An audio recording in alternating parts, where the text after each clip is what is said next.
복된 주일 오후 찬양 예배에 나오신 우리 모든 성도님들을 환영하고 축복합니다. 우리 양옆에 앉으신 분들을 바라보시며 웃음이 안 나오시더라도 애써 한번 웃음을 소리내서 웃는 시간을 한번 가져보겠습니다. 네, 안 되시면 미소라도 이렇게 지어보는 시간을 갖겠습니다. 네, 옆에 앉아 계신 분들의 얼굴을 다시 한번 바라볼까요? 조금 전 웃기 전보다 얼굴이 많이 밝아졌나요? 아멘. 우리 말에도 일소일소, 일로일로라는 말이 있듯이 웃으면 젊어지고 밝아지는 대본교회 또 성도님들 되시기를 소망합니다. 오늘도 주님 안에서 해처럼 밝은 얼굴로 평안을 누리고 사랑을 누리며 주신 말씀으로 나아가겠습니다. 성령님께서 전하는 은혜, 깨닫고 담대하게 나아가는 은혜를 주시기를 원합니다. 우리가 읽지는 않았지만 요한 1서 1장 1절에서 4절 말씀에는 사귐은 신앙생활의 본질이고 그 결과는 기쁨이라고 말하고 있습니다. 다 함께 말씀 구절을 한번 찾아보겠습니다. 요한복음 1장 1절 말씀입니다. 요한복음 1장 1절 말씀입니다. 요한복음입니다. 다 찾으셨으면 한 목소리로 읽겠습니다. 태초에 말씀이 계시니라. 이 말씀이 하나님과 함께 계셨으니 이 말씀은 곧 하나님이시니라. 아멘. 태초에 말씀이 계셨는데 이 말씀은 하나님과 함께 계셨고 또 이 말씀도 하나님이시라고 말씀하십니다. 또 말씀 한 번 더 찾아보겠습니다. 요한복음 1장 3절 말씀입니다. 함께 읽겠습니다. 만물이 그로 말미암아 지은 바 되었으니 지은 것이 하나도 그가 없이는 된 것이 없느니라. 아멘. 그런데 말씀 하나님으로 만물이 지은 바 되었고 지은 것이 하나도 말씀 하나님 없이는 된 것이 없다고 하십니다. 말씀 하나님께서 세상을 창조하셨어요. 요한복음 1장 14절을 보면 말씀이 육신이 되어 우리 가운데 거하심에 우리가 그의 영광을 보니 아버지의 독생자의 영광이요 은혜와 진리가 충만하더라. 아멘. 그런데 말씀 하나님께서 육신이 되셔서 우리 가운데 오셨습니다. 우리가 그의 영광을 보니 하나님 아버지의 독생자의 영광이라고 하십니다. 말씀 하나님은 누구를 가리키고 계신가요? 예수님은 태초부터 계셨던 생명의 말씀이십니다. 빌립보서 2장 6절에는 예수님은 근본 하나님의 본체시나 하나님과 동등됨을 취하지 않으시고 아멘. 하나님 아버지의 독생자 신분으로 우리의 영혼을 구원하기 위해 이 땅에 오셨습니다. 이러한 예수님을 요한과 제자들은 사귀었습니다. 그리고 또 보고 듣고 만졌습니다. 요즘 셀럽이라는 말 종종 쓰죠. 연예 스포츠 분야에서 인지도가 높은 유명 인사를 셀럽이라고 합니다. 어떤 모임에서 한 셀럽이 화제가 되었습니다. 이 무리 중에서는 셀럽의 친구가 있었는데도 불구하고 다른 한 사람이 셀럽의 신상을 줄줄이 나열하면서 나는 그 누구보다도 그를 잘 안다 라고 말합니다. 한참을 우쭐대면서 이렇게 얘기를 했던 그때 옆에 있던 사람이 그 사람에게 다시 물어봅니다. 그 셀럽을 언제 만났죠? 그러자 그는 한 번도 만나지 못했다면서 슬그머니 꽁무니를 빼는 것입니다. 만남이 있어야 사귐이 있고 자신 있게 담대하게 전할 수 있습니다. 아는 것이 아니라 사귐이 있어야 진정으로 아는 것입니다. 제자들은 그분의 인격과 사역을 직접 체험했기에 또 경험했기에 세상의 복음을 담대하게 전할 수 있었습니다. 성령님께서 지혜를 주시고 담대함도 주셨지만 그 이전에 1차적으로 먼저 그분을 체험했습니다.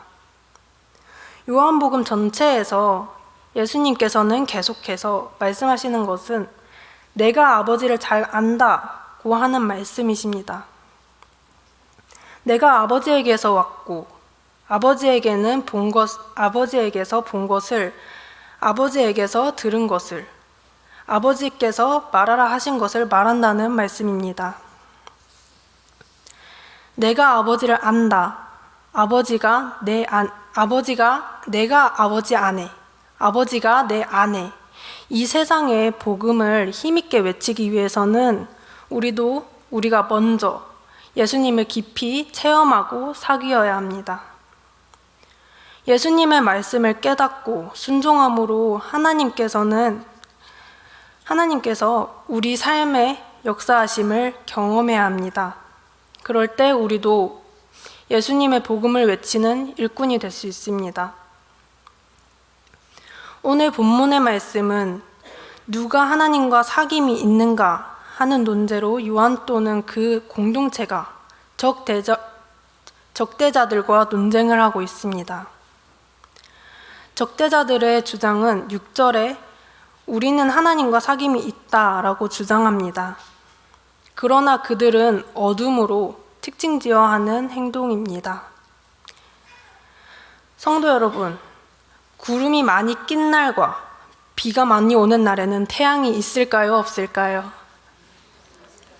또 밤에는 태양이 있을까요? 없을까요? 구름과 비에 가려져 있을 뿐이지 태양은 항상 있습니다. 밤에도 여전히 태양은 존재하고 또 있습니다. 이처럼 빛과 어둠은 우리 가운데 항상 존재합니다. 빛과 어둠은 성경에서 자주 등장하는 상징입니다. 철학적으로 어둠은 빛의 결여라고 말합니다. 어둠은 항상 이 세상에 존재하는데 빛이 있으면 순식간에 어둠은 사라집니다. 하나님과의 사귐, 빛과의 사귐이 있으면 어둠은 물러가게 됩니다. 하나님과 사귄다고 하면서 어둠의 행동을 하는 것은 빛과 사귐을 하고 있는데 어둠이 함께 있다고 말하는 상황과 같습니다. 요한은 하나님과 진정한 사귐을 갖는 두 가지의 특징을 말합니다. 첫 번째로 하나님과 사귐이 있는 사람은 빛이신 하나님 안에 행합니다. 하나님은 빛이십니다. 하나님께서는 어둠이 조금도 없으신 빛 그 자체이십니다. 빛은 하나님 자신 또는 성경적 진리를 말하며 어둠은 죄악이나 거짓된 것을 말합니다.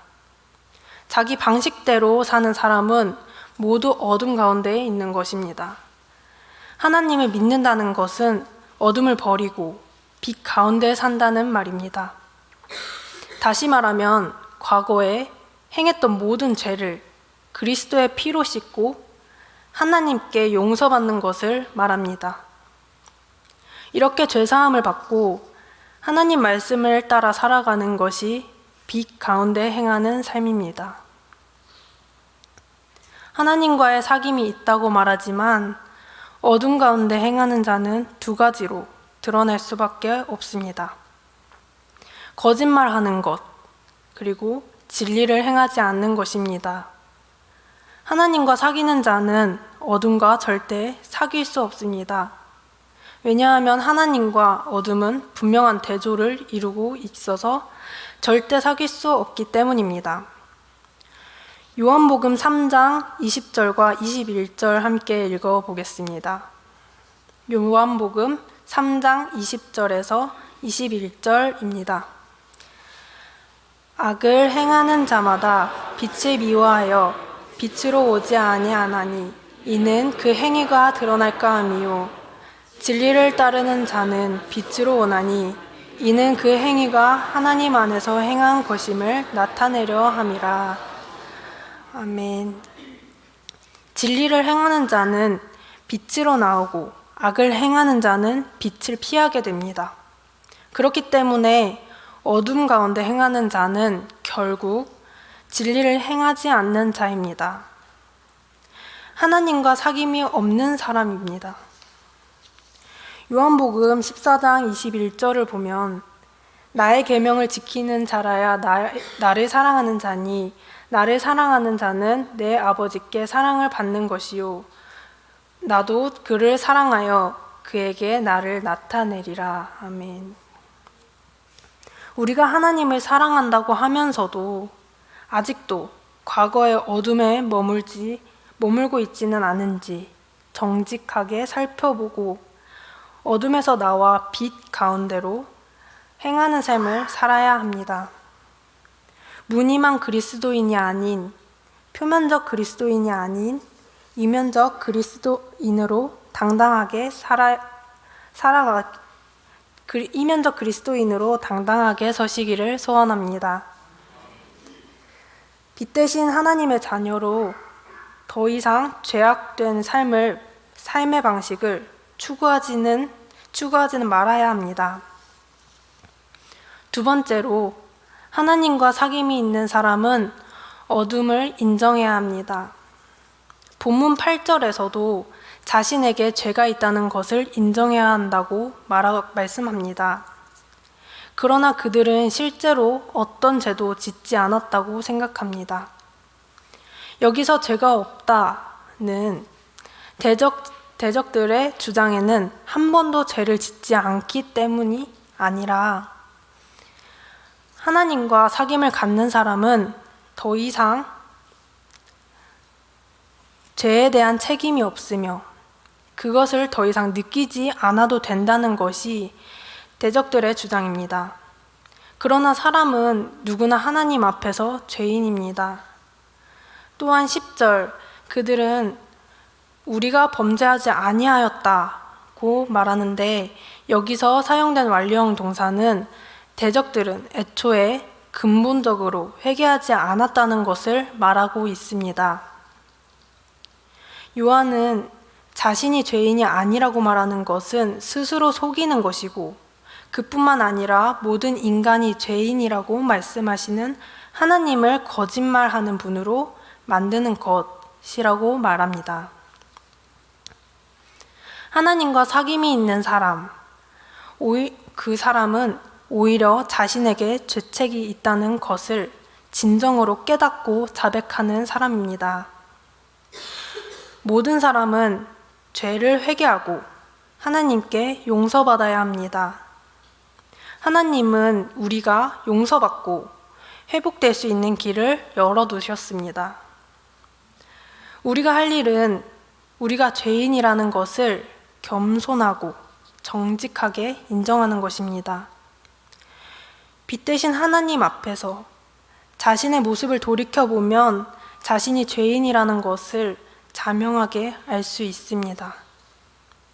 우리는 사람들과 관계를 맺을 때 불편해지거나 갈등이 생기면 그것을 해결하려고 하고 관계를 다시 회복하기 위해서 많은 노력을 합니다.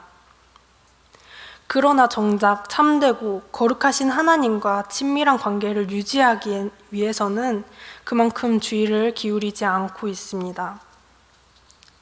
하나님은 우리와 깊고도 친밀한 교제를 나눌 수 있는 자리로 불러주셨습니다. 그런데 죄가 들어오면서 하나님과 누리는 교제의 충만함이 깨지고 친밀한 관계의 기쁨은 희미해졌습니다. 그러므로 우리는 거룩하신 하나님과 교제하기를 갈망하는 마음으로 교제를 방해하고 회방하는 죄들을 인정해야 합니다. 죄는 언제든 우리가 누릴 영적 축복을 빼앗아 가려고 하고 또 빼앗아 갑니다. 하나님의 빛 안에서 드러난 죄를 정직하게 인정하며 하나님께 용서의 은혜를 구하시길 바랍니다. 우리가 죄를 정직하게 자백하면 하나님은 용서해 주시고 사랑의 교제를 회복시켜 주시고 새 삶으로 통하는 길을 열어주십니다. 반복해서 말씀드리면 하나님은 죄인들을 용서하고 우리를 사귀는 자리에 초청하기 위해 독생자 예수님을 보내주셨습니다. 그러나 죄인인 우리가 빛이신 하나님과 사귀기 위해서는 먼저 스스로의 힘으로는 하나님 앞에 설 수 없음을 인정해야 합니다. 좋든 싫든, 이해가 되든 되지 않든, 불뱀에 물린 자는 노뱀을 바라보면 산다고 하나님께서는 말씀하셨기에 본자는 살아났듯이 우리가 하나님께, 예수님께 십자가로 의지적으로 나아가려는 몸짓이 있어야 합니다. 복은, 은혜는 이미 우리 앞에 허락하셨고 주셨습니다. 그것을 취할지 말지는 우리의 선택에 달려 있습니다. 우리 그리스도인들은 하나님과 교제하려는 자리에 설 수 있는 이 은혜로 여기까지 올 수 있었고 또 거룩한 삶을 통해 더욱 깊이 하나님과 사귀는 은혜를 맛보게 됩니다. 안수연의 책을 보면 그 청년 바보이사라는 에는 이런 내용이 있습니다.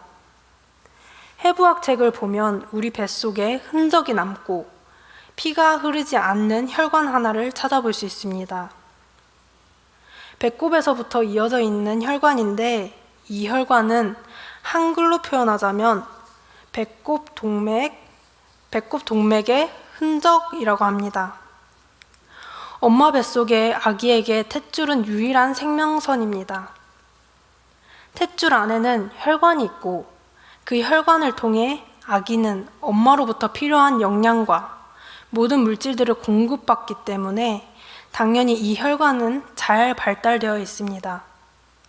사람들은 태어날 때 탯줄을 달고 나오는데 아기는 세상에 나온과 동시에 탯줄은 끊어지고 피가 흐르지 않는 이 혈관은 차츰 퇴화되어 마침내 흔적만 남게 됩니다. 사용하면 할수록 튼튼해지고 발달하지만 사용하지 않으면 퇴화되고 더 이상 생명이 전해지지 않는다는 글입니다. 제가 피아노를 쳤었는데 한참 연주회를 할 때도 이런 비슷한 상황과 경험을 할 수 있었습니다. 많이 연습해서 손을 놀리자 오동통했던 저의 손이 혈관 핏줄이 올라오는 것을 볼 수 있었고 사용하면 할수록 혈관이 발달하여서 그 핏줄이 올라오는 것을 경험할 수 있었습니다. 그런데 쉬거나 사용을 하지 않으면 곧바로 배꼽 동맥의 흔적처럼 도태되어 핏줄이 사라졌습니다. 예수 그리스도의 피로 깨끗해진 성도는 빛이신 하나님께 속하여 있기에 어둠을 싫어합니다. 예수 그리스도의 피로 깨끗이 씻고 깨끗하게 살아가는 것은 당연한 일입니다. 우리는 우리의 믿음을 말로만 하는 것이 아닌 삶으로 증명해 나가야 합니다. 예수 그리스도의 대속적 죽음을 믿고 그로 인해 하나님과 친밀한 사귐을 누리고 있다면 우리는 육체의 일을 버리고 성령의 열매를 쫓아가야 합니다.